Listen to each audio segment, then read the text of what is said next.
ऊपर बनना है ना तो शर्म तो छोड़नी पड़ेगी। सच गाइस मुझे एक बात बतानी है आप लोग को, प्लीज सुन के जाना। तो मैं सुबह कॉलेज जा रही थी, मुझे एक अंकल मिले लिफ्ट में, तो मुझे पूछ रहे तुम वीडियो बनाती हो ना? मैंने बोला हाँ। तुम यूट्यूब पे हो ना? तो मैंने बोला हाँ। तो अंकल बोला मैं रोज देखता हूँ तुम्हारी वीडियो। मैंने बोला अच्छा ऐसा है। फिर अंकल बोला करके कॉलेज जाती तो कॉलेज पे क्यों नहीं बनाती वीडियो? तो मैंने बोला मुझे शर्म आती है अंकल कॉलेज में फोन निकालने का, ऐसा वीडियो बनाने का। तो अंकल ने क्या बोला ये सुना आप लोग।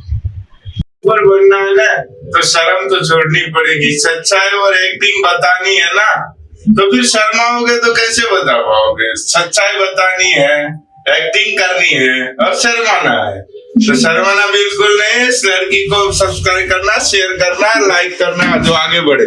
Thank you.